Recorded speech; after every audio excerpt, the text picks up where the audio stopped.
Pass through this thing. Local Government, Committee on Local Government is convened, and we will call the roll. And my screen's blank. Hang on a second.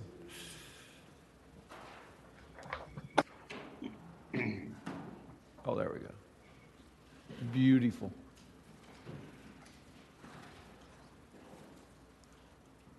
Mr. Chair, you have a quorum. All right, great. First thing we're going to do is we will hear the subcommittee report, Subcommittee on Charters from Senator Spruill. Thank you, Mr. Chairman.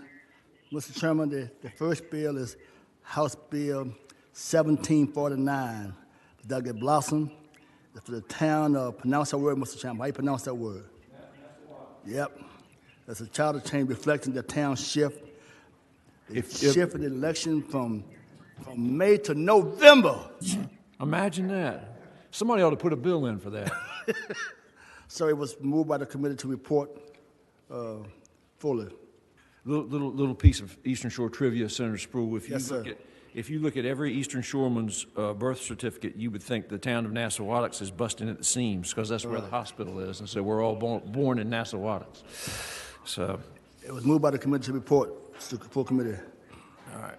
It's been moved and seconded that the House Bill 1749 be reported. All in favor?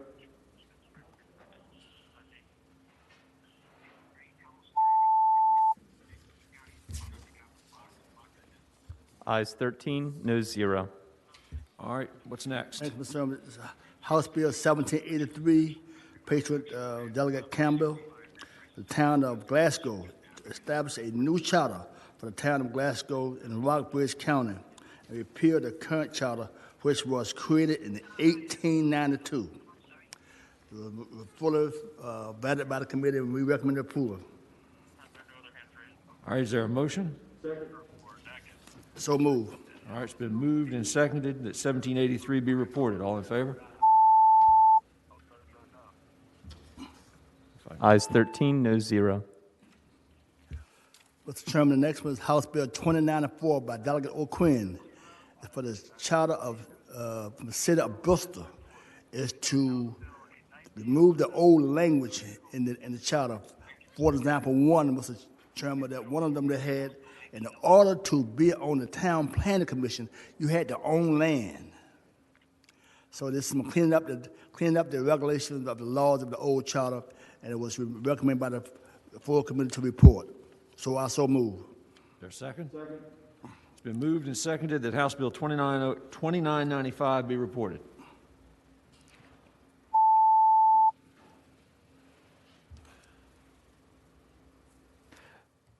Ayes 13, noes 0. The last one, Mr. Chairman, is House Bill 2180 by Delegate Walker. Is he in the cube? Yes, sir. We've got is Delegate Walker with us? Delegate Walker. I think Yes, this one, Mr. Chairman, I'm here. I think this one came to full committee because you were not able to be at the sub. So do you want to tell us a little bit about 2180? Thank you, Mr. Chairman.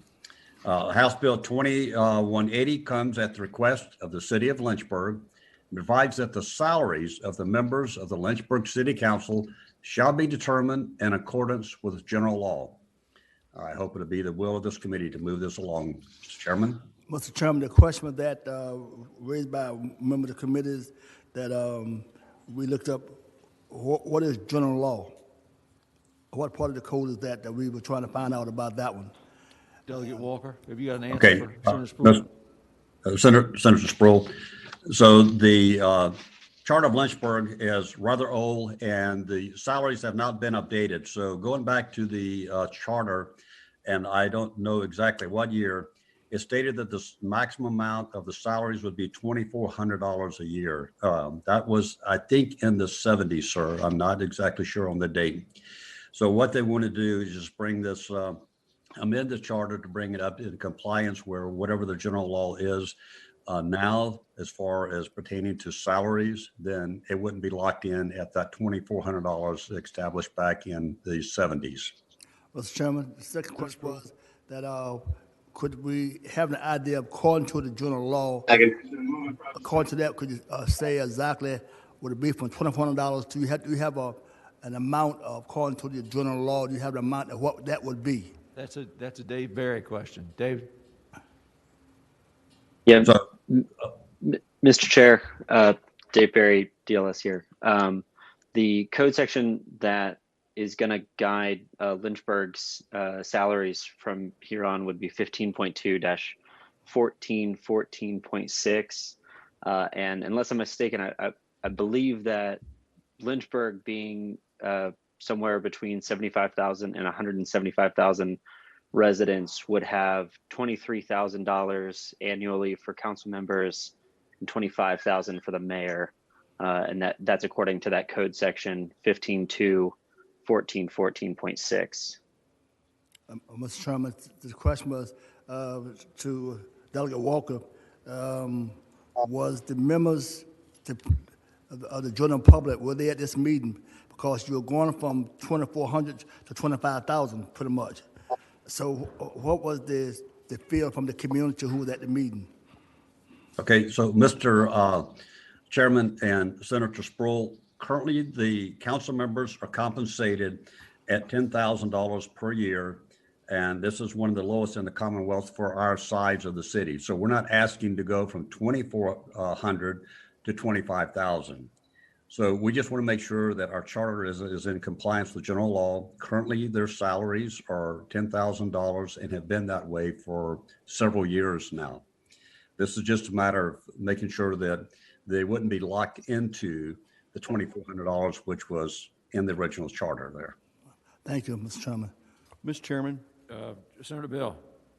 I guess I'm a little confused because it said on the, you were saying the salary of the mayor before was 10,000 because it says on here the mayor's salary in line 15 is 3,600 per annum. So am I missing something? Delegate Walker?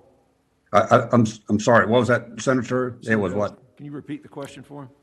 Yes, Yes, Mr. please. Chair. The question is on you were saying the salary of the mayor was $10,000 a year, because I'm a little concerned the jump in salary to $25,000 on line 15 I'm looking at the bill, line 15. It said the mayor's salary was $3,600 per annum. Can you clarify? Is it $10,000 or $3,600? It's 10,000, sir. That's what the current amount is. Mr. Chairman, is the code wrong at 3,600? I'm confused. David, can you shed any light on this? So, Mr. Chairman, so my legislative aide is a current city council member. He is, I think, at 8,000. The mayor is at 10,000, and that is what the current salary is for the city of Lynchburg. You know, our size is, we're approximately 80-something thousand population here. David, can you shed any light on what appears to be a conflict? Mr. Chair, I'm not aware of what the city council actually pays its council members. I mean, that's what the charter says is as Senator Bell is reading, you know, 3,600 per annum for the mayor, et cetera. And there may be some other way that they're able to supplement the salary. Yeah, okay. But I'm not aware of what that might be. They've found some clever way to get around it, I guess, is the way it appears. Mr. Chairman, maybe they've done a stipend perhaps to supplement it. Delegate Walker, I assume, I mean, did the council pass a resolution asking for this, or how did this come to you? Yes, sir. This came from the city council itself. David, do they have to pass an ordinance to change the salary, or does that happen automatically? I figured my computer. So the statute says not to exceed the salary cap, so they can set it by ordinance. And yeah, I believe they would need to pass an ordinance to actually set the salary, unless it was going to be tied specifically to the exact number in the code section. Okay, so the public would have to, one way or another, would have some input on that. Okay. Yes, sir. All right, is there a motion on 2180, or any further questions on 2180? Is anybody signed up on 2180? Okay. Is there Mr. a Chairman, motion? Senator Sproul. Lastly, and I was on the council in Chesapeake, this came up when the charter change came up to do this. according to what he was saying, but we knew from the public, regardless of what the cap says, but we knew that we want to go from, we want to go to 10,000. And we knew, according to the cap or what they want to call this, it was more than that, but we knew when it came before the General Assembly, we knew that the public said that they knew that regardless of what the cap was, but we knew that we want that the council would only vote for 10,000. In this particular case, they could go up to 10,000 or go up to the max. That's what I was trying to concern with as far as meeting with the public. What are they going up to? They don't have to go up to the max. Right. This week they can if they wanted to. That's right. That's the way I understand it, Senator Sproul. I understand we have one person signed up to talk on HB 2180. Laura Bateman, will you please go ahead? And anyone else who would like to speak to this bill, please raise your hand using the Zoom feature. Laura? Hi, Mr. Chairman and members of the committee. It's Laura Bateman on behalf of Virginia First Cities Coalition. And the city of Lynchburg is a great member of the Virginia First Cities Coalition, and we are very supportive of this legislation. Okay, thank you. Thanks. All right, any further questions on HB 2180? That ain't helping us. Anybody got a motion on 2180? Move to report. Second. Moved and seconded that House Bill 2180 be reported.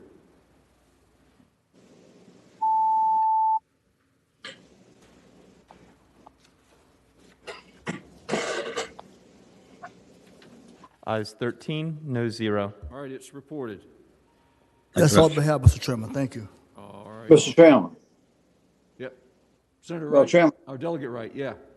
Yes, sir. I had House Bill 1764, charter change for the town of Crewe Yeah, this morning. That. Go ahead. Go ahead with it, Senator Wright. Sam, that was not on my committee. Wasn't in your subcommittee? No, sir. Okay. Mr. Chair, that's a duplicate bill that we saw on the Senate side as well. Mm-hmm. It's a duplicate of Senate Bill 1216, which passed unanimously. Yeah. So let's see. So it's a duplicate bill that passed the House 99-0. The companion bill 1216 passed the Senate 39-0. Can anybody possibly have a question about the town of Crewe's charter change from Delegate Wright? Second. Moved and seconded that 1764 be reported.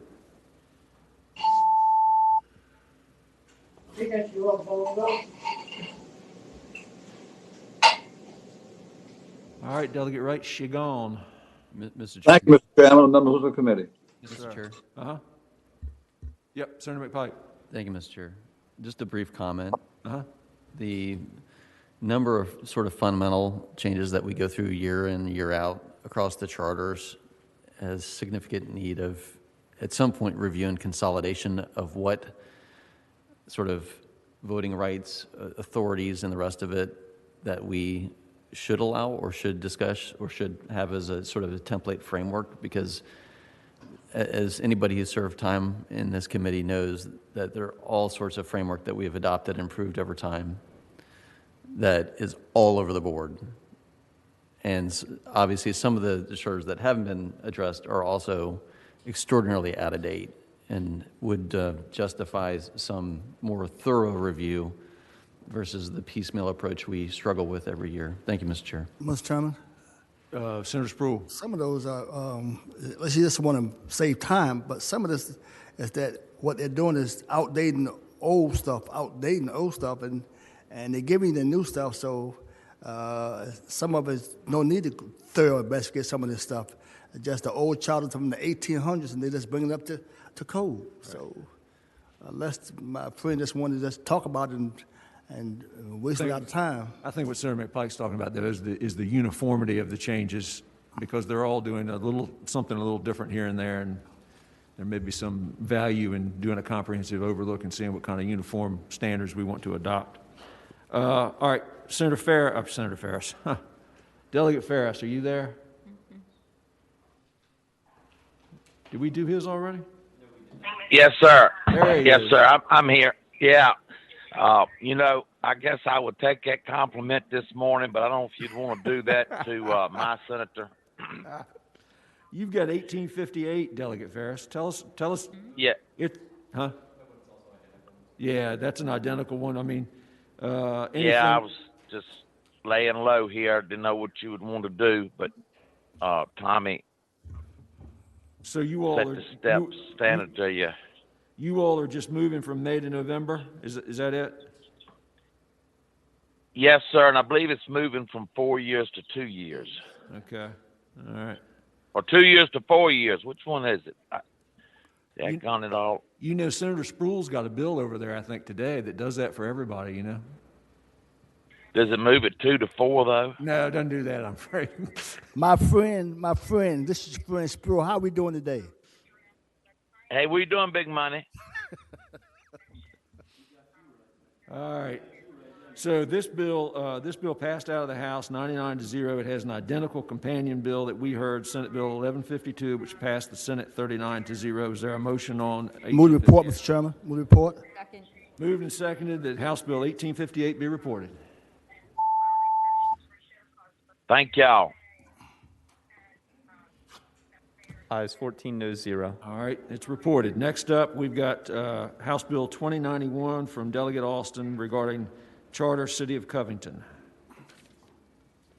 This is Yes, an sir, identical Mr. one. Chairman. This is a charter bill that would set in place the salaries for school board members. We're in the process of merging Allegheny County and the City of Covington school systems, and there's differences in what the salaries are between the county and the city.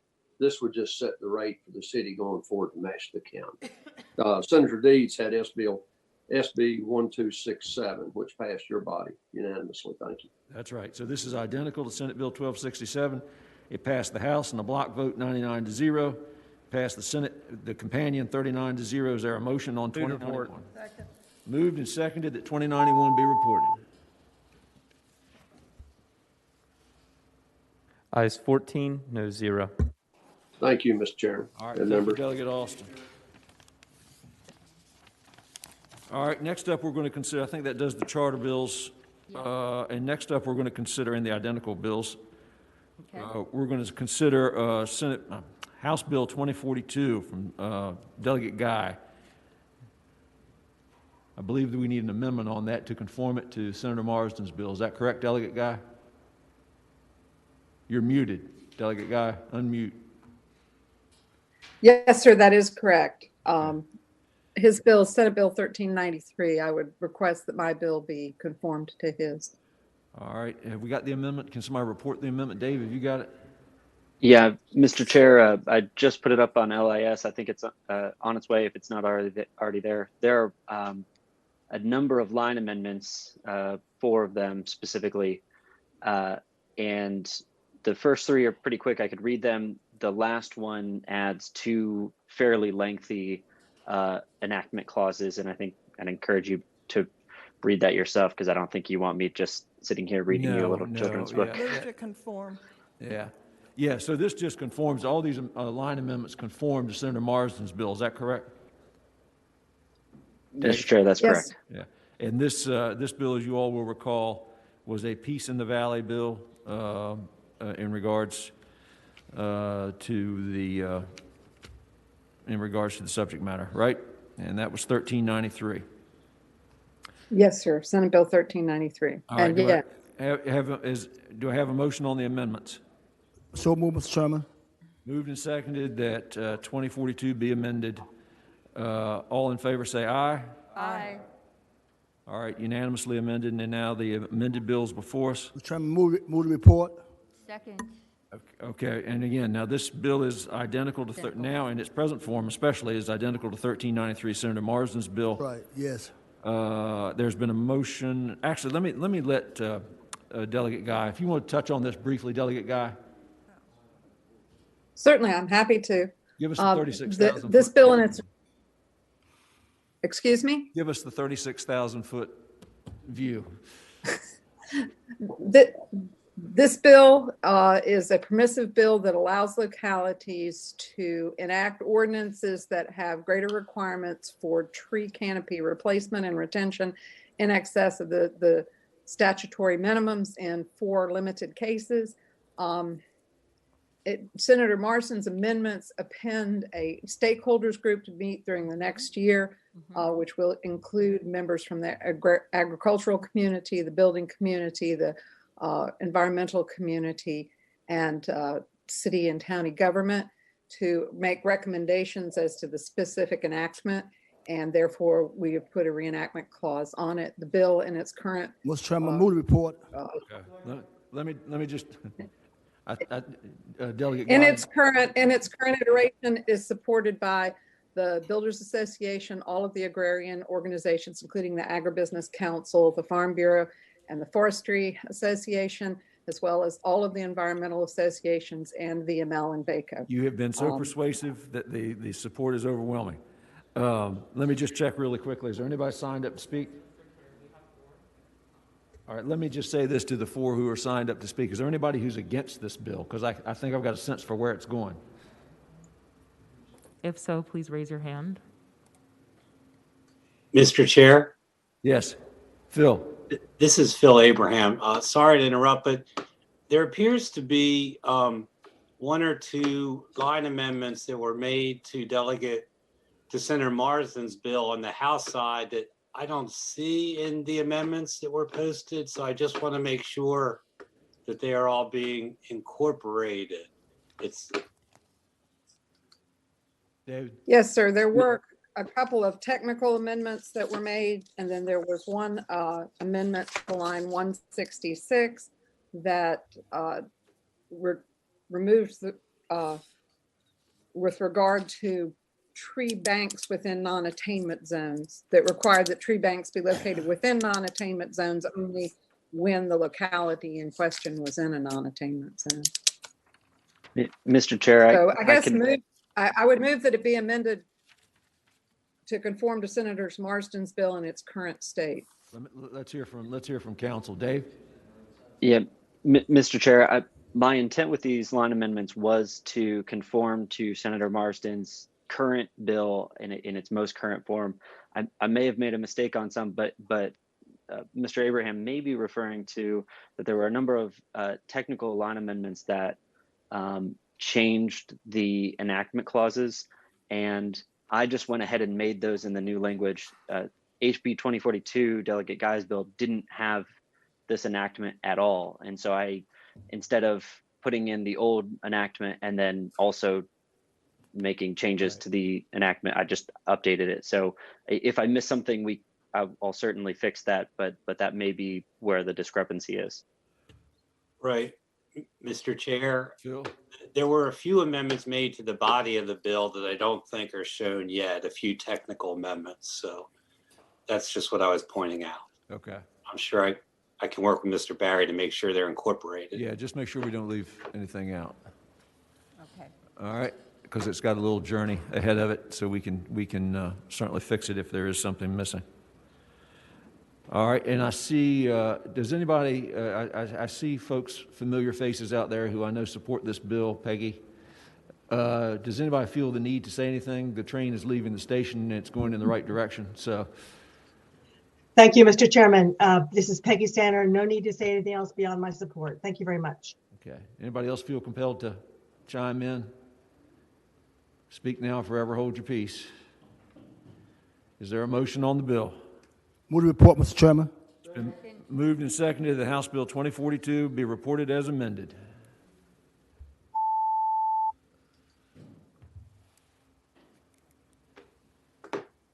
All righty. Ayes 11, noes 3. Next up, we'll take House Bill 2201, which is Delegate Jones's bill. This is identical to House Bill 1201, which I think was Senator Barker. Was it Senator Barker's bill? I believe. Which we considered, passed the Senate 37-0. It looks like it was a little more divided in the House. Is anybody signed up? I know Delegate Jones is available if we need him. Is anybody signed up to speak on this one? If you would like to speak to the bill, please raise your hand.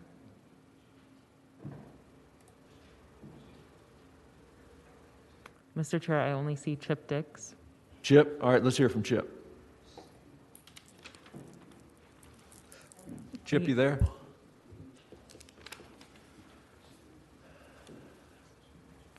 Mr. Chairman, can you hear me now? Yeah, we've got you, Chip. Go ahead. Okay, thank you. So As you indicated, Mr. Chair, this is Senator Barker's companion bill 1207 that passed 37-0. All this bill does is to extend to energy storage facilities the same right that solar facilities have in order to be able to enter into siting agreements with counties. I'm not aware of any opposition to the bill. All right. And again, this is identical to a bill we heard passed the entire Senate 37-0.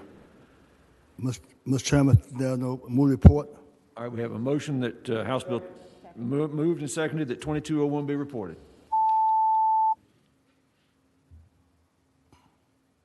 Look at that, Delegate Jones passing bills without even being here. There we go. All right. Okay.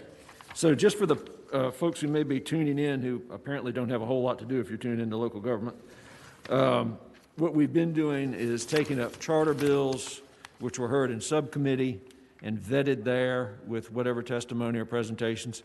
And then we heard bills that were very similar, if not identical, to Senate bills that have passed through this body. And so now what we're going to take up will be unique bills that have no Senate companion, and so they will probably not move quite as quickly.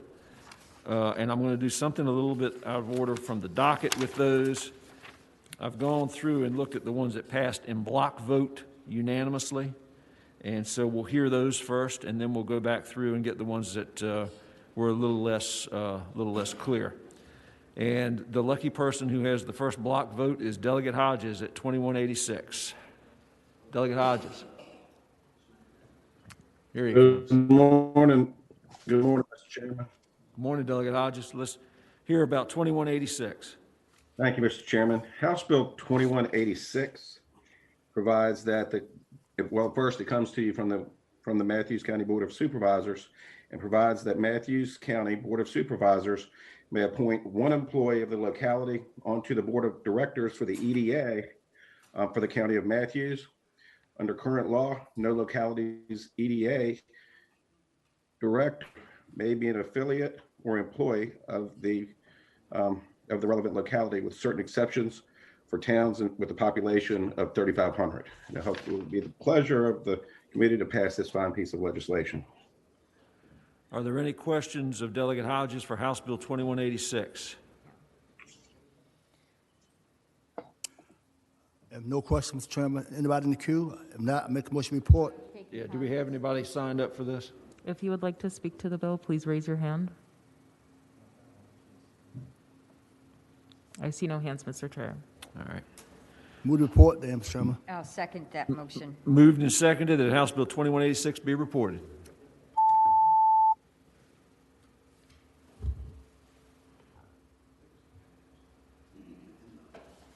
Ayes 14, no 0.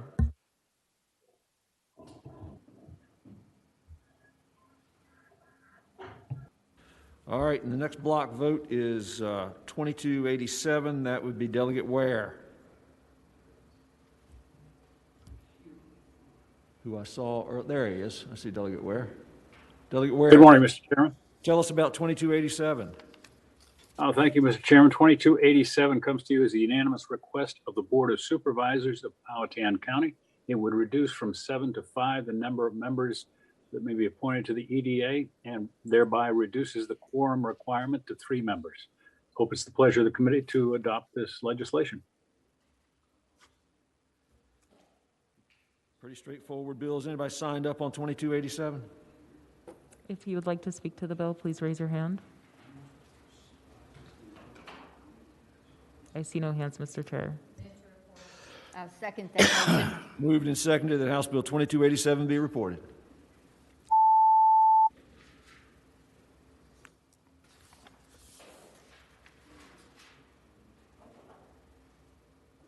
Ayes 14, no 0. I'm going to jump just a little bit and go to House Bill 2326, Delegate Williams-Graves.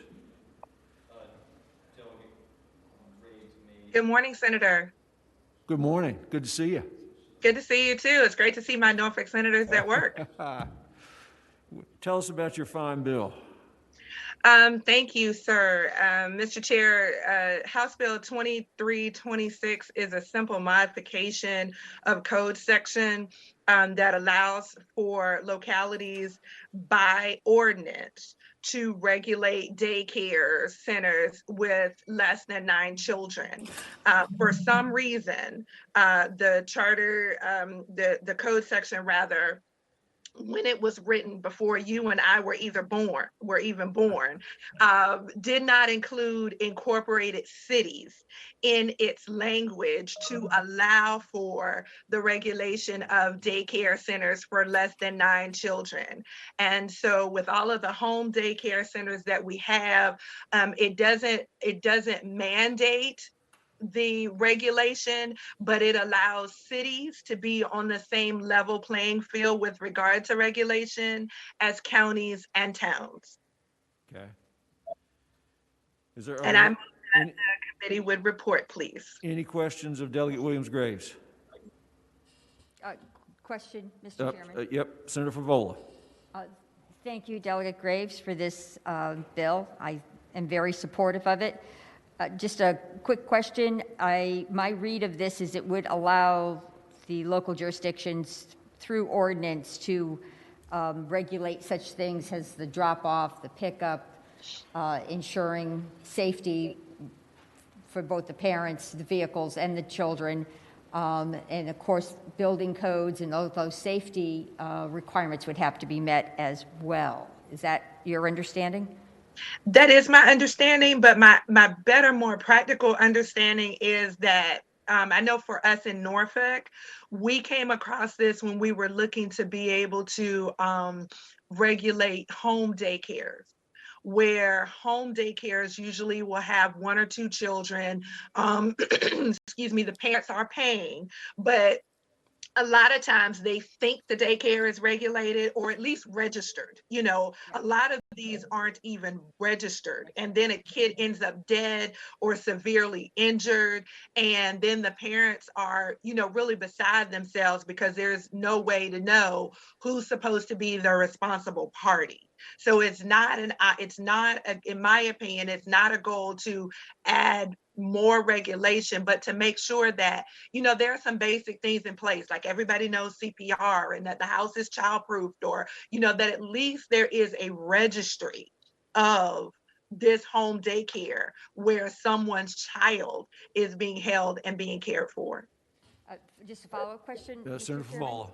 I am pleased with that answer because right now, as you know, the registration is voluntary, and this, in fact, will precipitate, I think, the registration, which is very much needed because then that ensures CPR and other training must be, the providers must participate in that. So I am very supportive of this bill, and when the time comes, I would like to make a motion. All right, let's see if we have anybody signed up. Do we have anybody signed up on this one? If you would like to speak to the bill, please raise your hand.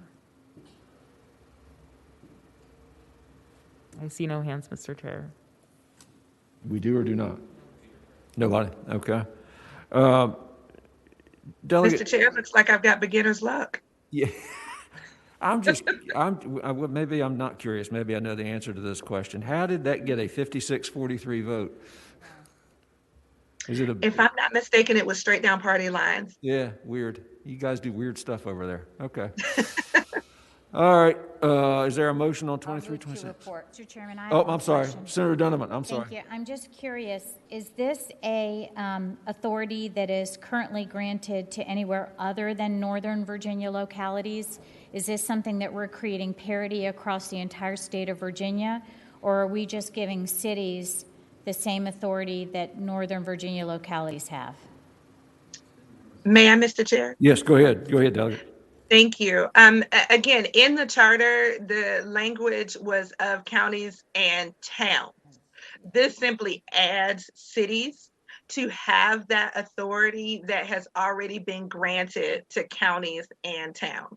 So, Mr. Chairman, follow up. Senator Donovan. I'm just confused because the language in the description or the summary says Northern Virginia. So counties and towns across the entire state of Virginia already have this authority, and previously cities were excluded, and this bill just creates parity for cities?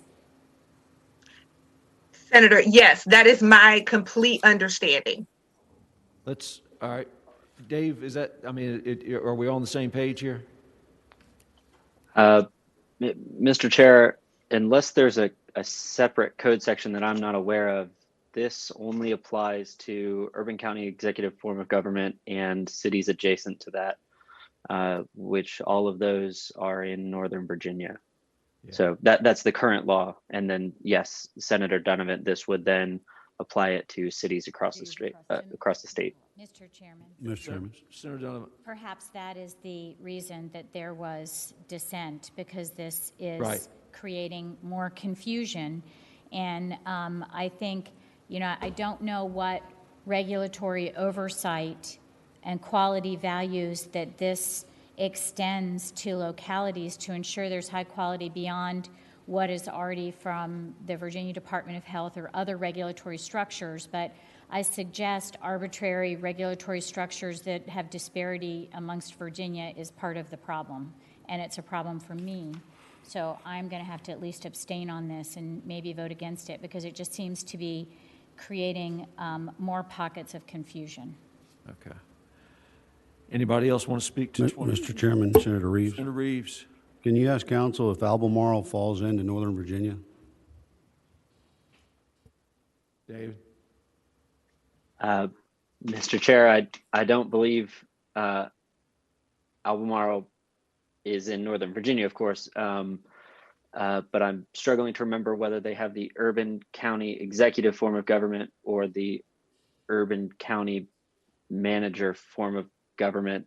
I'll have to check and get back to you. Yeah, it's just Fairfax, but it's a joint. It's Fairfax that has the urban. Mr. Chairman, they have executive form of government. Okay. All right, and and obviously to state the obvious, this requires adoption of an ordinance by the city. So that is correct. All right, is there any other discussion or questions on 2326? Senator Favola? No, I move to report. Mr. Chairman, I second. Moved and seconded that 2326 be reported.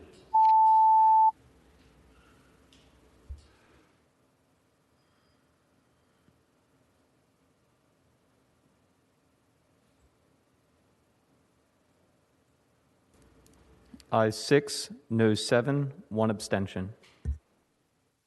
Bill fails to report. Mr. Chairman? Wow. Yes? Having voted on the prevailing side, I wish to reconsider which the vote failed to report. All right. There's a motion made that we reconsider the vote.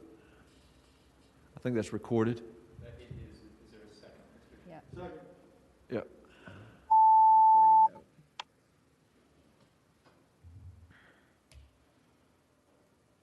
Ayes 14, noes 0.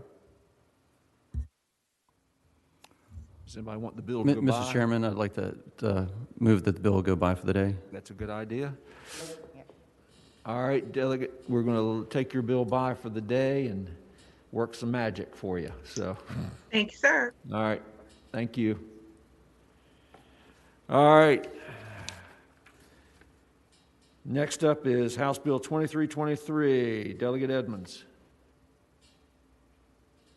Good morning, Mr. Chairman. Morning. So House Bill 2323 comes to me from South Boston Regional Library, and it simply clarifies that the provisions of Code Section 15.2-4116 should include all former regional library systems, regardless of when a former city reverted to a town. Basically, the Halifax South Boston Library System is the only library this would apply to, and the fiscal impact statement reveals no budget amendment necessary. All right, and this passed out 99-0. Does anybody have any questions for Delegate Edmonds? Is there anybody signed up to speak on?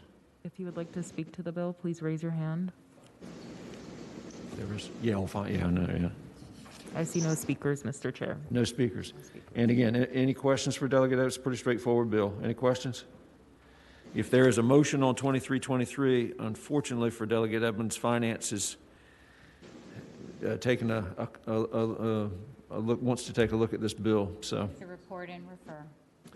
move to report and refer 2323 to Finance. Is there a second? Second. All in favor?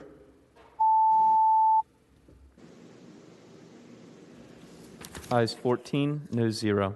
Good luck, Delegate Evans. Thank you, Mr. Chairman. All right, next up, Delegate Ward, 1778. Thank you, Mr. Chair. My bill 1778 is a bill that's brought by the city of Hampton originally, and what we wanted to do was to make sure that any city, if they have an ordinance, would be able to remove clutter from a property. And only if they have an ordinance. If there is no ordinance, nothing can be done. And what the issue is there are some areas, perhaps gated communities, those who have homeowner associations, you don't have that type of clutter. But in some areas, you will see piles of trash in a yard. And I'm thinking of things like mattresses. You've done some home renovation, a toilet is still over in the corner. So what we want to be able to do is if that locality has an ordinance, then that area will be able to remove that type of clutter. And I believe there is an amendment to this bill. I was going to say, yeah, you've got an amendment, I think, Delegate Ward. Is there, David, do you have the amendment? Mr. Chairman. Yep. Oh, Senator Hanger. Thank you. I had a technical amendment here. Have you got, okay. It's been brought to my attention that this applies to all localities, and not to do harm to the bill at all, just to clarify, because it mentions clutter being described as equipment, machinery. And so the amendment after clutter would just state, and there's 3 locations where it would go, except on land zoned for or inactive farming operation. Because in the business of farming, you do clutter it up a little bit with tractors and all that kind of stuff. All right, is there a motion on Senator Hanger's proposed amendments? So moved. Second? I'll second. Second. All right, moved and seconded that the bill be amended as proposed by Senator Hanger regarding agricultural zoning. All in favor, say aye. Aye. Aye. Opposed? Okay. Senator Dunham, do you want to speak to this? Mr. Chairman, I'll wait and see if there are any speakers. Okay. Do we have anybody signed up on 1778? If you'd like to speak to the bill, please raise your hand. Mr. Chair, I see 3 speakers. All right, let's start. Anybody in favor of the bill? Let's start with them first. If you would like to speak in favor of the bill, please raise your hand.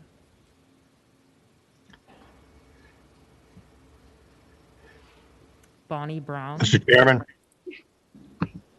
I think we've got Bonnie Brown up first. Good morning, Mr. Chairman, members of the committee. My name is Bonnie Brown. I'm a deputy city attorney for the city of Hampton. I'm here to support the bill and the amendments. Clutter is a frequent request that we get to address from citizens. Our council members and members of staff hear a lot about this, and this would be an important tool in our toolbox to help assist in incentivizing improvement of neighborhoods and investment in neighborhoods. And I think Delegate Ward described it perfectly. It addresses a gap in our current authority where we really can't do much about mechanical equipment, household furniture, and other items that are left outside for a long period of time. And this would be a real step forward for us. So we support the bill, and thank you. All right. Mr. Chairman? Yep. I have a question. Oh, Senator Favola has a question. Thank you. While the deputy county attorney is on the Zoom, I would expect that the county or the city would still have to go through the notification process with the landowner and provide an opportunity for the landowner to clean up the clutter, et cetera, et cetera. Is that, am I correct in that? Yes, ma'am. The ordinance we would be required to give reasonable notice of the violation, and that's defined by each locality. But yes, we would go through that process of talking with them, giving them notice and a period of time to abate that violation. Yes. Thank you, Mr. Chairman. All right. Anyone else? Yes, Mr. Chair. Andrew Smith, would you like to speak in support of the bill? I'd just like to thank the committee and the patron for accepting the amendment proposed and remove our concerns. Thank you, Mr. Chairman. Thank you, Andrew. Next up. Laura Bateman, please go ahead. Oh, Laura, you're back. Hey, I'm back. Thank you, Mr. Chairman. I'm representing Virginia First Cities, and we're just here in support of Delegate Ward's bill. We have a long-standing position as 16 older core cities to support efforts to combat blight, and this bill helps us do that, and we're very supportive, and thank you. All right, are there any other, no other speakers, right? All right, are there any questions or discussions on House Bill 1778? Mr. Chairman, I move the report. There's been a motion to report, motion and seconded that 1778 be reported. Mr. Chairman. Oh, I'm sorry, Senator Donovan. Thank you, Mr. Chairman. Mr. Chairman, this bill simply goes too far. Localities already have the power, if you read the language of the code that pre-exists, to remove, personal private property is private property. And yes, that's inconvenient, but this is allowing a subjective interpretation, not by the landowner, not by the homeowner, but by the government to decide what they may or may not have on their property. And I'm sorry if individual freedoms are inconvenient, but they are still protected and should be protected in Virginia. This makes this now a subjective that they might endanger as opposed to which endanger, if you look at line 16, and that's repeated throughout the bill.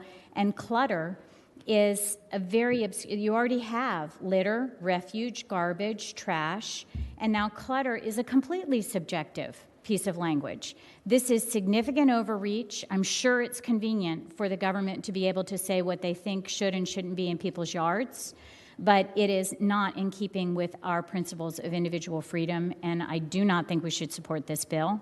And it needs to be much more prescriptive in what kind of notice they have to give, et cetera.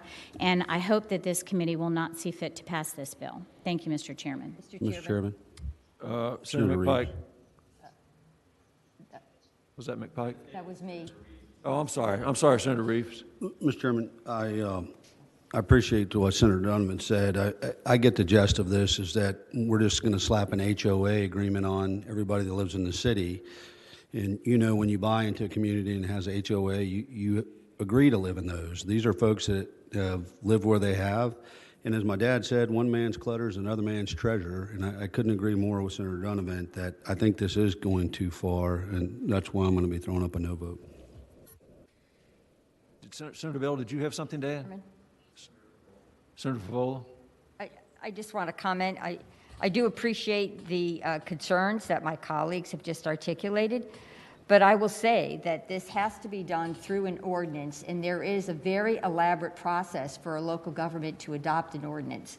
There are public hearings required, there's advertisement, and what this is it's going to, I believe, enable a local government to reach the balance between protecting neighborhoods and individual property owners' value, if you will, as well as striking that balance with an individual's right to leave clutter on his or her front yard.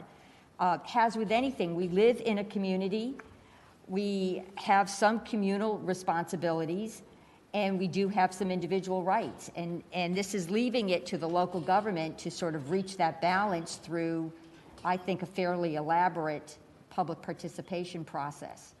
So I am going to support the bill. Mr. Chairman, follow up. Senator Donovan. Safety is the only reason that government should be able to intervene in individual freedom, or you're violating somebody else's freedom. And I know that clutter may be inconvenient, but this is in an HOA, not only do you have to sign that you agree with the ordinances of the HOA, if you will, but in this case, we all know what it's like in an HOA. A neighbor doesn't like where you put your trash cans, and they call whoever's with the homeowners association and complain, but they don't actually go and talk to the neighbor and try and solve the problem themselves. We are now empowering local government to intervene and choose in favor of an anonymous complaint without any recourse for those individuals. This is significant overreach, and mark my words, be aware, it will be measured as such. This is too much. Anybody else on 1778? Mr. Chairman, Senator Bell. could we give a chance for the patron to respond to these issues that we've discussed? Because I'd like her take on it. Delegate Ward? Yes. I've listened to what everyone has said, and I think we've also mentioned that these ordinances can be tailored for the locality. All I'm trying to do is to make sure that every community is a beautiful community that anyone would like to live in, regardless of your income. You should be able to live in a place. You should be able to have family cookouts. You ought to be able to have your children's birthday in an area, in a neighborhood that you can be proud of. That's all this bill is talking about.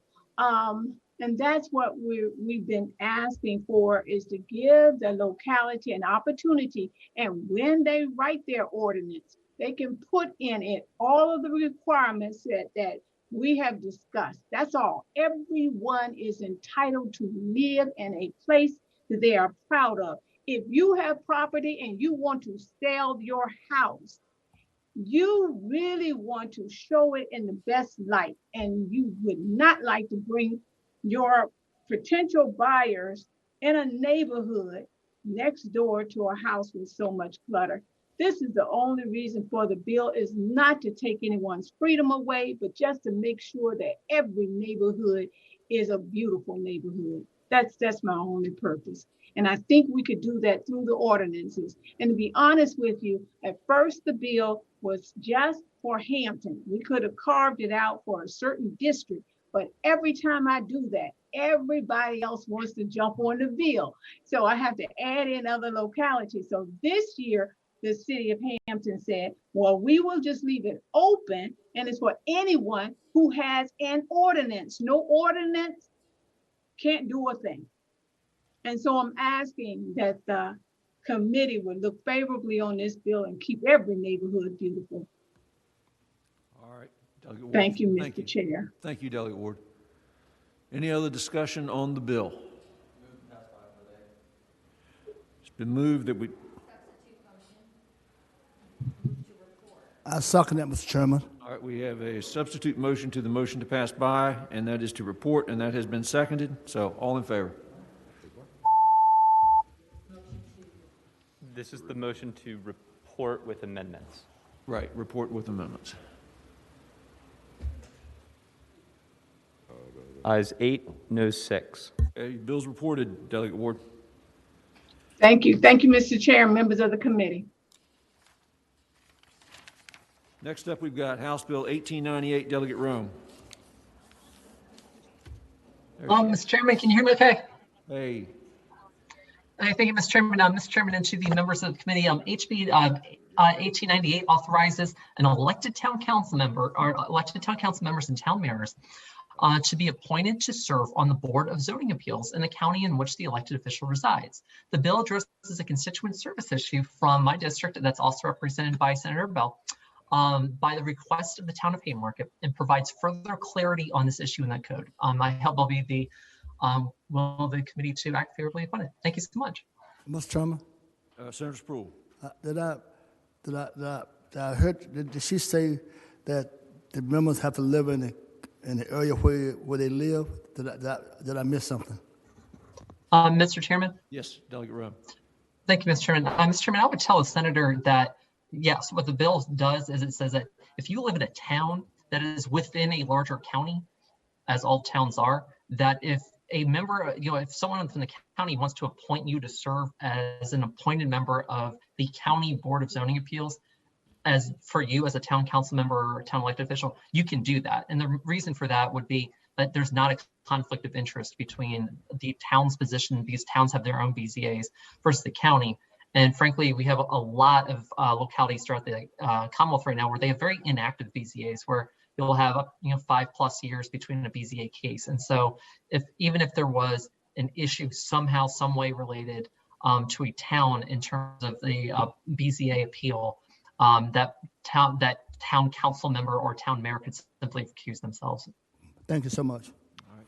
Any other questions? Senator Reeves. Delegate Rome, is this obviously brought up by somebody in, I'm assuming, Prince William County? Is this for Nokesville, or I mean, what's the genesis of this? How did this come up? Sure, Mr. Chairman. Yes, go ahead, Senator Delegate Rome. Thank you, Mr. Chairman. Mr. Chairman, I would tell the senator that yes, this was a constituent service request from the town of Haymarket, and we had a resolution of support from the town of Haymarket on this. The story behind it is we actually had a very interesting case where a Republican county supervisor, Pete Galen, wanted to appoint a Democratic town council member, Joe Passanello, to the county board of zoning appeals for the Gainesville district. What happened was that when the county attorney started looking into it, they thought that the Code of Virginia was not explicit in terms of allowing elected town council and elected town mayors to be able to serve as an appointed body on a BZA, because the code otherwise says that elected officials are not supposed to do that. It's basically their belief and my belief alike that was really tailored more toward county elected officials and county-wide elected officials, as opposed to trying to single out the towns. And so this would basically clear up that section of code for the county and for any other locality that likes to do this.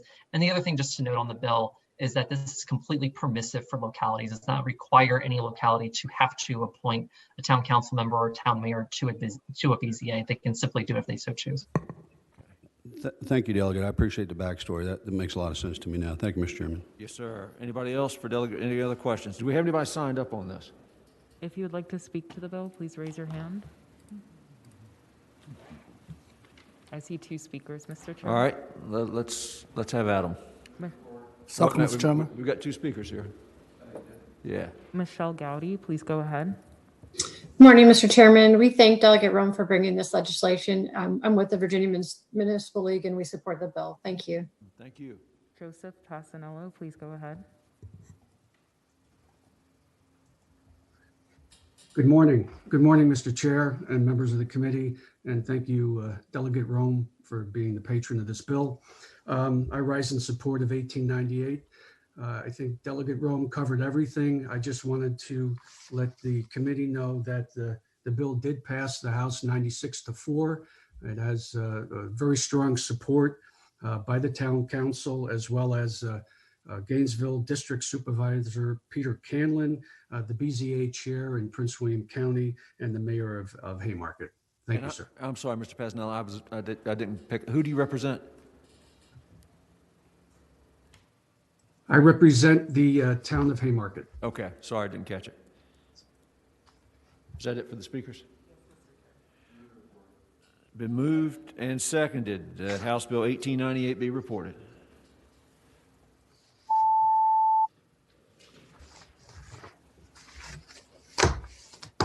All right, Delegate Rome, you are on the uncontested docket where everybody longs to be.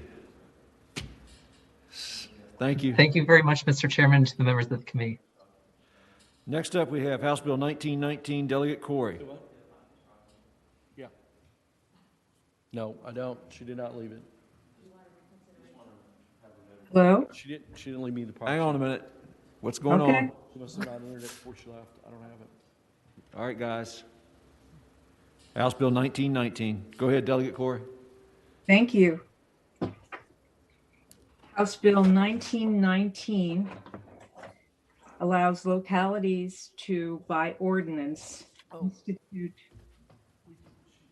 institute a green bank.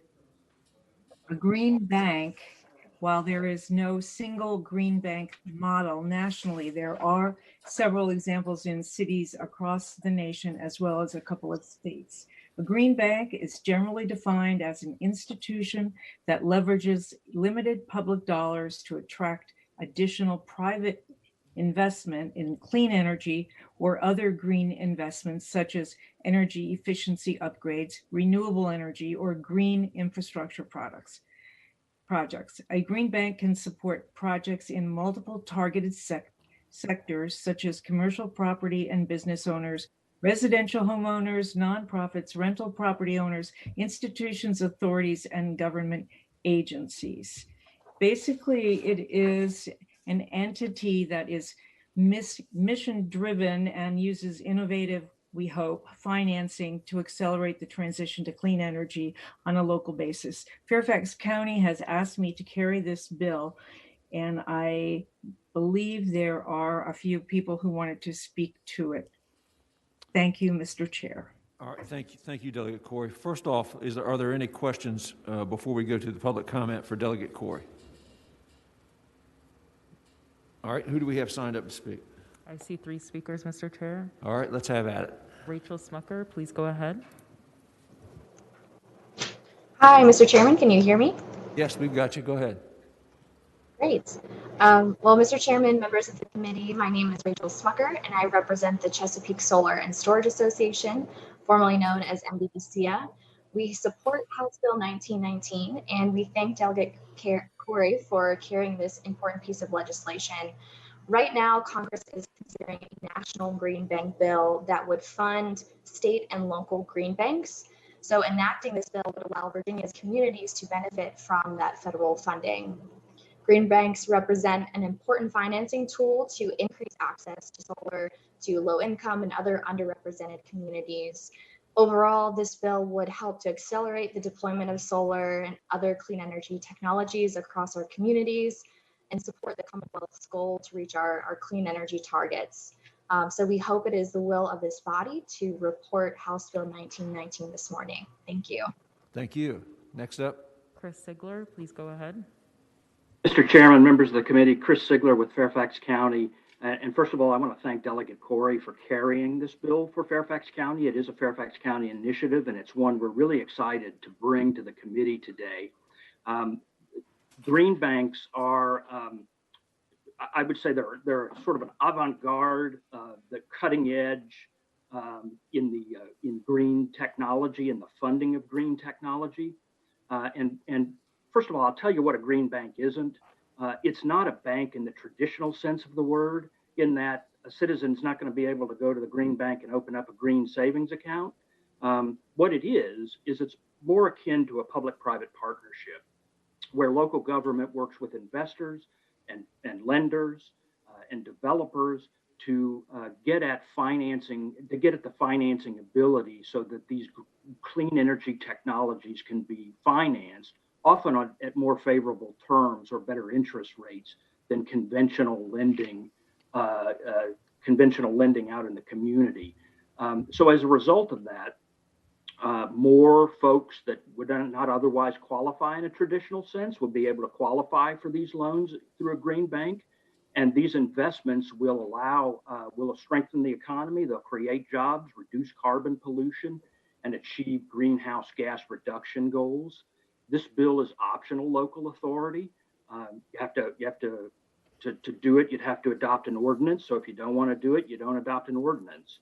And the bill is designed so that it gives localities the flexibility to enact an ordinance that's going to meet the basic needs of its community and promote these investments in clean energy technologies. What may work for Fairfax County may well be different than Albemarle County. So this bill is going to give folks flexibility. There's also a public hearing requirement in the bill, so that before this ordinance is enacted, there'd be a public hearing where the public could chime in and tell the governing body its thoughts about green banks. And we think that public participation in this is critical. As was mentioned, there are about 16 of these green banks throughout the country. So it's really an emerging field that's going to allow more green technology, and we certainly hope it's the pleasure of the body to pass this on to the Senate floor. Thank you. Next up. Joe Lurch, please go ahead. Good morning, Mr. Chairman. Joe Lurch with Virginia Association of Counties, speaking in support of the bill, and just add that we have a standing legislative position in support of creative financing mechanisms to be given to our members to address issues related to renewable energy and energy efficiency. So thank you. Thank you, Joe. Next up. Our final speaker is Pat Calvert. Please go ahead.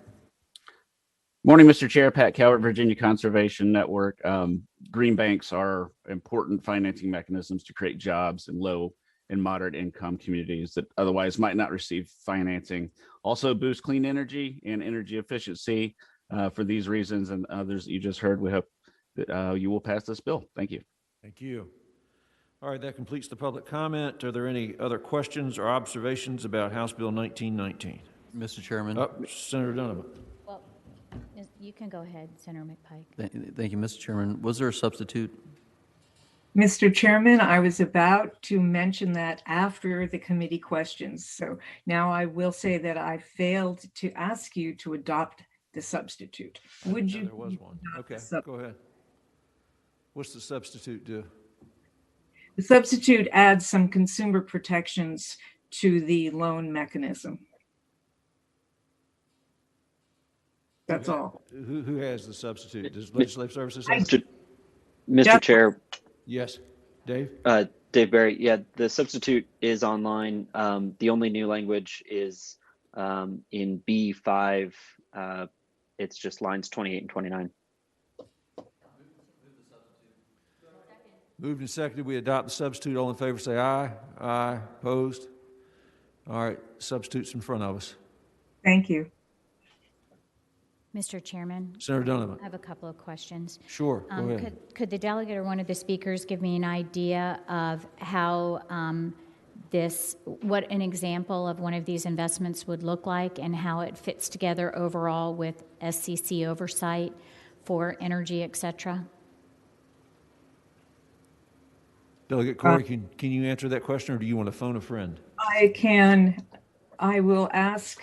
I'll call a friend. I'll ask Chris Sigler, but I'm pulling up my sheet of examples across the country. Nebraska has the most green banks, and that's the best example that I can give of the variety of mechanisms being used. I think you probably don't want me to read the 6-page description of no, that's okay. What it does. So, and the SEC, to my knowledge, has no involvement with this. This is entirely a local initiative, an economic development tool.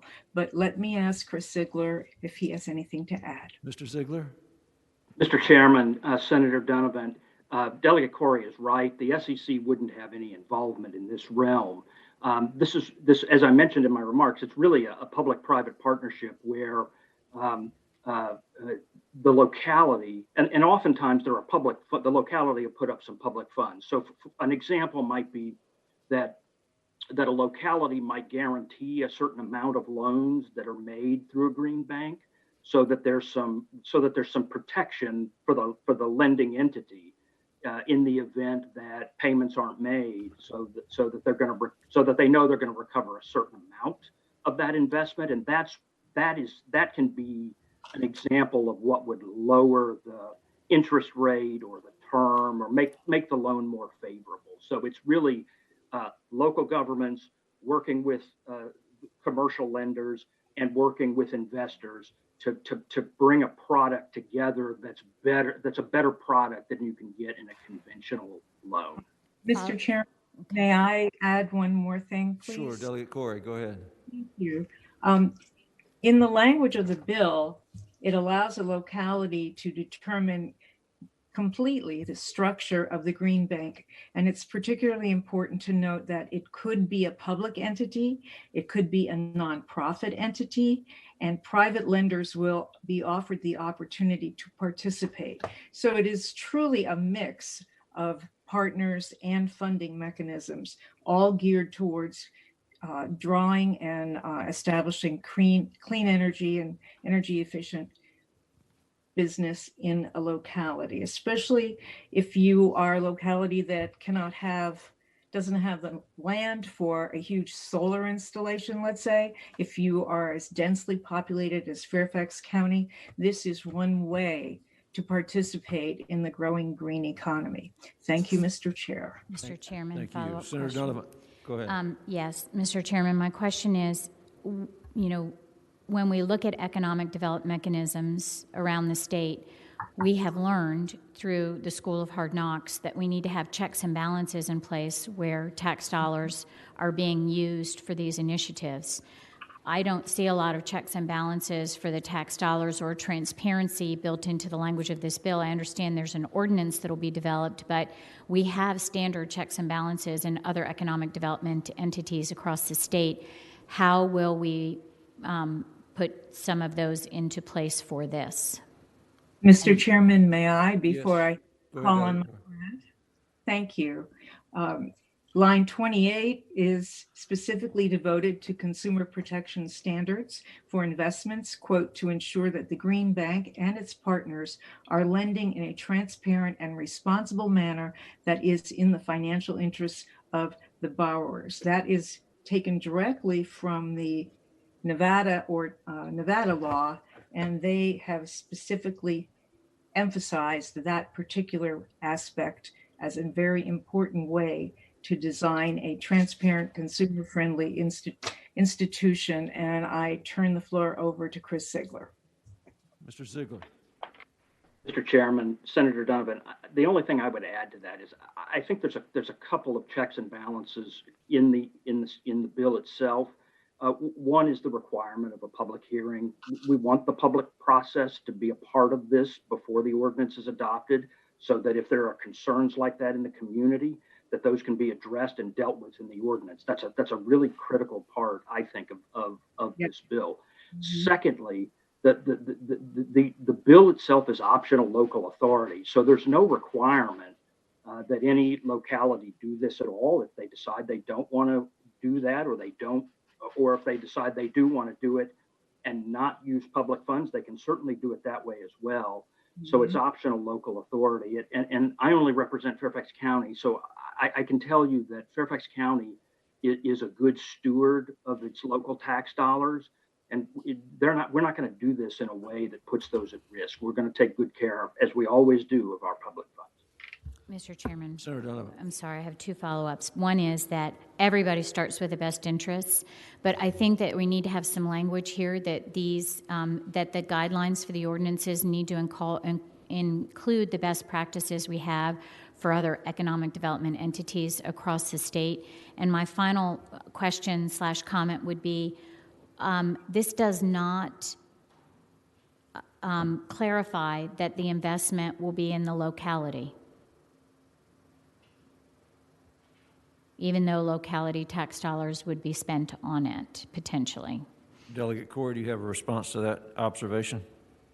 I do not. It does not specify that. However, the assumption throughout is that it would be in the locality. If the senator wishes to make a friendly amendment, I am entirely open to that. I would be grateful for that, Mr. Chairman, since she's so amenable, and I'm happy to work on that language between now as we go forward and move ahead with the bill, unless we can get from council a recommendation of how to specify that, and I'm amenable to that as well. Dave, is there a quick and easy way to do that, or should we just work on it between now and the floor?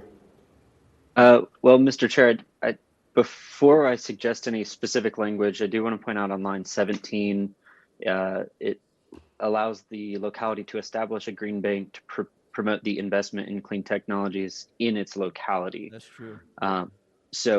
But if the senator doesn't believe that that's sort of clear or strong enough, I'm happy to work with them, or suggest something that says any such investment must or shall be within the locality, or any project shall be substantially within the locality, something like that. Let me check, Senator Donovan. Before we get under the hood here, if you look at 17 and 18, does that answer your? Mr. Chairman, yes. I do like that language, and as I was scanning the substitute as quickly as I could, I'm happy to see that because I didn't read it in my scan, and that may satisfy if I. With the courtesy, and respect to the patron, if you let me look at that as we move this forward, that may be sufficient in and of itself. Okay, so we won't deal with any amendment to Mr. that. Chairman. Senator Reeves. Mr. Chairman, I don't know if I have a question or more of a broader question/comment, but in my dealings, in my daily life, I do in financial services, and we actually, State Farm has a bank, and it's a virtual bank, and we comply with all the Federal Reserve and FDIC, and I understand that this is not going to have any of that. What concerns me is the term bank. And is this really a bank, brick and mortar bank? As the gentleman was saying from Fairfax, it's not. So then it would fall under a different category. I'm just very, very nervous about using the term bank with a false connotation that people have. And I have to go through gobs of compliance just to make sure that I identify what the difference is between a bank and investment product and all these other things. And now we're setting up I don't know how we're doing it, but we're setting it up, a green bank. And I just was curious what the ABA has to say about this, our credit unions and those folks who actually do loans for green projects as well. Competition is good. I just don't know how this fits within the federal banking guidelines. And I guess I need some clarity on that from council. Dave, can you offer any clarity to Senator Reeves? Okay. Mr. Chair, what I would say is the term bank is somewhat specific in the code, but then the code also deviates from it in other ways. So there is a definition in, I believe it's Title 6.2 for banks, and it says, you know, you have to be very careful and specific with the use of the word. But if you were to just type in bank into the code, you'd see even just in Title 15.2, land bank entities exist, tree canopy banks exist, and a number of other places where we sort of use this as a general term for a fund or some sort of separate entity that is not a traditional bank. So, Dave, it's become a term of art and not a real technical term. We've crossed that Rubicon, I guess, right? Yeah, Mr. Chairman, I would like to say that I have been working with Matt Green from the Bankers Association, and he was the one who suggested that we specify the consumer protections. And he, while saying he wished people would stop creating all alternative kinds of banks that are already in the code, he was fine with this legislation. I was getting ready to observe. I'm sure we would have heard from our friends with the bankers and the credit unions if they had any strong objections to the bill. And I think bank is really just probably somewhat inartfully used and has been inartfully used in several places in the code already, as Dave pointed out. So, any other questions for Delegate Corey? All right. Mr. Chairman?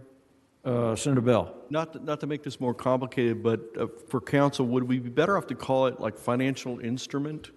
Because then that would give the locality the ability for a bond versus if we say bank. I mean, I get the credit union versus actual bank, but that's why I'm kind of going away from financial institutions. But it means like it's basically to set up a financial instrument. Mr. Chairman, before council comments, yes. I would like to say, thank you. I would like to say that this is common now throughout the country, and we would be part of a larger group of green banks that would be operating similarly and working towards a coalition. So I really would rather not change the language. Thank you. Okay, Delegate Corey does not think that's a good idea. Senator Bell. Mr. Chairman, I like the bill. I'm trying to help just so it's not kind of put into a box. Would changing the word bank to fund be a friendly amendment? No. Mr. Chairman, no. I think, we're getting a little, I'm sorry, Senator Bell. I think it's getting worse. Senator Favola? Thank you. Thank you for your support. I'm ready to move this bill along. There are yes, please. amendments, so I'm going to go ahead and move that the bill report. I second, Mr. Chairman. Moved and seconded that House Bill has the substitute for House Bill 1919 be reported. Okay.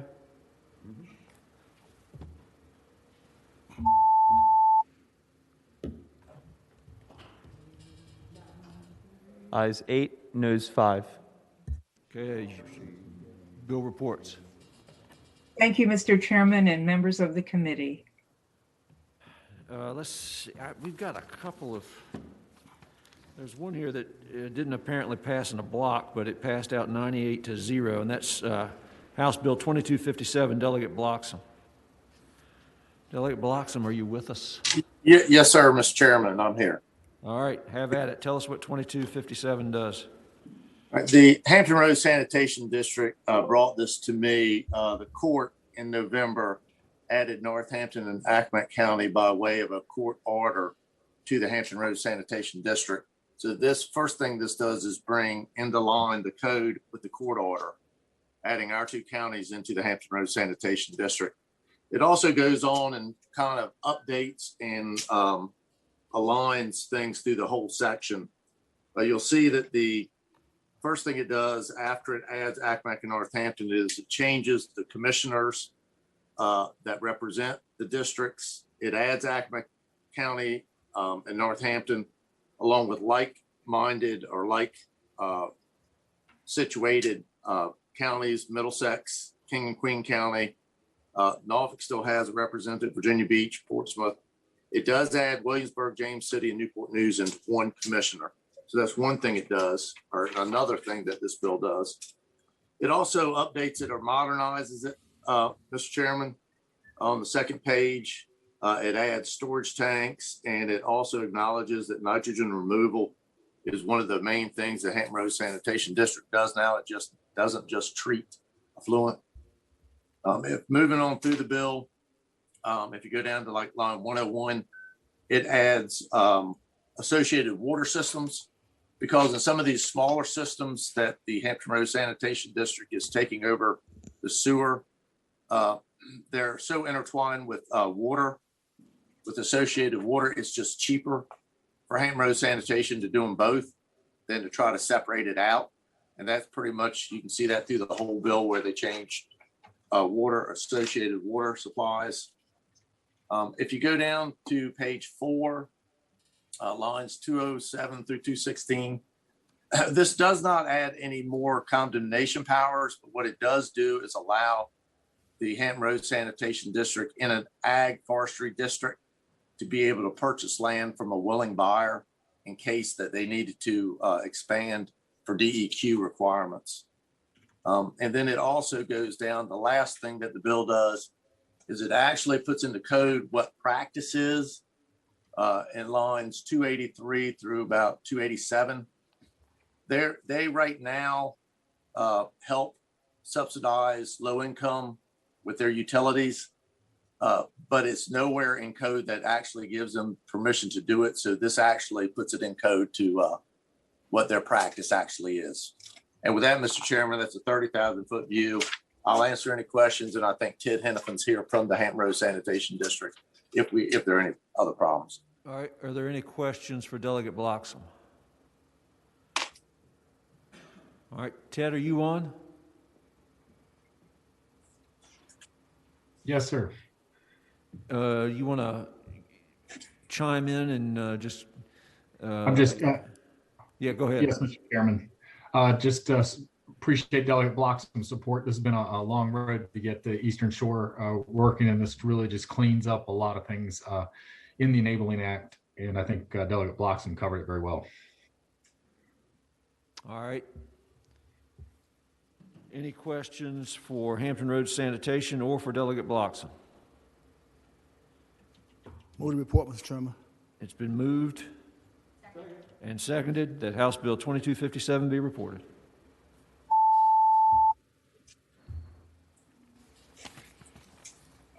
Ayes 13, noes 0. Thank you, Delegate Bloxham. Thank you, Mr. Chairman. Next up, we'll have House Bill 2054, Delegate Samara. Yes, Mr. Chairman. Thank you so much, members of the committee. This is a very simple bill to amend the guidance that we were offering to localities from the state legislature on transit-oriented developments in their comprehensive plan. You sure know that bill inside and out. Oh, and wait a minute. We're having a little overlay here. Delegate, hang on a sec. We're okay now. Go ahead. I'm sorry for the interruption. Go ahead. Yes, sir. So it adds that reducing, modifying, or waiving local requirements or ratios become a strategy for to be included when certain larger localities considering incorporating strategies to promote transit-oriented development and reviews of their comprehensive plans. It removes the existing strategy of increasing development density in certain areas to reduce density in others. So that's also more of a technical amendment at that point, because we're not trying to reduce populations. We're trying to enhance ones near transit. That's basically the guidance that's offered, and it's completely permissive, and it gets with a smart growth programming that we want localities to be entertaining in their comprehensive planning all across the Commonwealth. All right, are there any questions of Delegate Samira? Do we have anybody signed up to speak? Yes, Mr. Chair. All right, let's hear from him. Wyatt Gordon, please go ahead. Hello, thank you for having me today, committee. I just wanted to add on behalf of Virginia Conservation Network that we are in support of this bill. We think this is going to be helpful for localities to contemplate new ways that they can add population around transit, lower vehicle miles traveled, and help to reduce the carbon impacts of the way our built environment is set up today. So we really appreciate you taking the time to hear this bill and voting on this. Thank you. Russell Schiavone, please go ahead. Thank you, Mr. Chair and members of the committee. My name is Russell Schiavone. I am representing AARP Virginia. We support House Bill 2054. Thank you. Michelle Anybody Gowdy? else? Yes, Mr. Chair, we have 2 remaining speakers. Michelle Gowdy, please go ahead. Yes, Michelle Gowdy from the Virginia Municipal League. We support this bill. Thank you. Thank you, Michelle. And our final speaker, Christopher Lane, please go ahead. Chris Lane, League of Conservation Voters. We support this bill. Great, thank you. Any questions or discussions on House Bill 2054? Move the report, Mr. Chairman. Moved and seconded that House Bill 2054 be reported.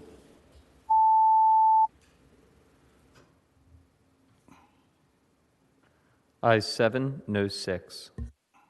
All right, your bill's reported, Delegate. Thank you. Thank you, Mr. Chair. And Delegate Hodges, 2217. And I apologize, I would have called you when we had you up before, but I just didn't see it. Sorry about that. Good morning again, Mr. Chairman. How's everyone today? Good. What you have before you is House Bill 2217. And in the middle peninsula, the 98th district. Wait a minute. We're having some issues with you, Delegate Hodges. Which comprises six counties and 3 towns, roughly 88 miles from Newtown to New Point.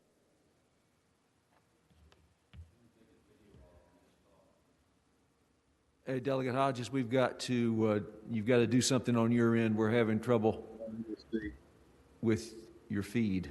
Maybe a bad connection. Can you hear me? Well, all right. It seems so for right now. Try. Okay. Need a little bit better internet, I think. Thank you, Mr. Chairman. There you go. What you have before you is House Bill 2217. Now, in the Middle Peninsula, the 98th district, we have 6 counties, 3 towns, roughly 88 miles from Newtown to New Point, Mr. Chairman. And we do not have a state park, but what we do have is a public access authority, which you are very familiar with, I believe, Mr. Chairman.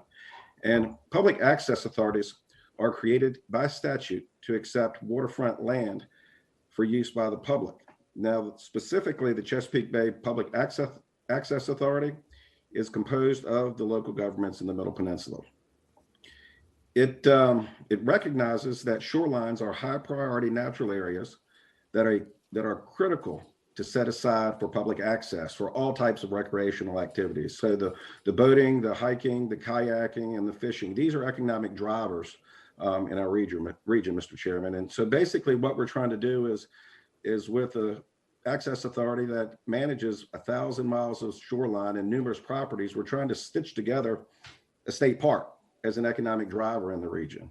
And simply this legislation grants access authorities certain simple liability protections that are currently offered to localities in relation to parks, recreational facilities, and playgrounds. So we're simply extending that liability protection to the access authority that localities already have. And that's what the bill does, Mr. Chairman. All right, thank you, Delegate Hodges. Are there any questions of Delegate Hodges? Is there anybody signed up on this bill? If you would like to speak to the bill, please raise your hand. Nobody? No, Mr. Chair. All right, we have no public. Senator McPike. Mr. Chairman, just a question on extending immunity to land holdings. I guess maybe it's a question for council. Theoretically, one could lease their land holdings under land lease terms to someone else. And as I read it, would that also extend immunity to the leasing entity at that point? Dave? Mr. Chair, I'm not sure that I actually know the answer to that question. But if the least, I'm gonna have to check on that, Mr. Chair. I don't want to say anything wrong, so I'm not sure. Okay. You've stumped the band, Senator McPike. Yeah, Mr. Chairman, Senator McPike. I'd just like to, if we don't have time today to answer that, to potentially pass that by for the day, because I think that's an important question of, especially when we're dealing with immunity issues. Could let the patient answer? The patient might have an answer. Have you tried that? The patient might have an answer. Delegate Hodges, do you have an answer to the legal question posed by Senator McPike? Please unmute yourself, Delegate. Thank you, Mr. Chairman. I have a lifeline. Mr. Swartzwelder, who's with the Access Authority, County Attorney of King and Queen, may have an answer to that. I believe he is on. Are you on? I don't see him. If so, please raise your hand. He's headed for the tall grass, Delegate Hodges. We have a lot of them, as you know, Mr. Chairman. Unwanted tall grass. All right, apparently he's not on there. So I'd be happy to buy that, but I'm just thinking in terms of as a lease, I have to have my own liability protection under my lease. Run a pharmacy. Not sure if that applies here or not, but well, the only other thing, other than pass it by until we can get some clarity on Delegate McPike's, Senator McPike's well-placed question, our only other option would be to send you to judiciary, and I wouldn't do that to you because I like you. No, sir. Okay. Thank you, Mr. Chairman. If you don't mind, bye for the day, and we can get an answer to that question. All right. Thanks, Delegate Hodges. Senator Spruill. Can't we move this bill along and this could be found out, and what time we get on the floor, we can get the answer then. So with that, so I don't need to be passing by for the day. Between now and the time we get on the floor, we can get the answer then. So with that, I move to report the bill. All right. It's been moved and seconded that the bill be reported.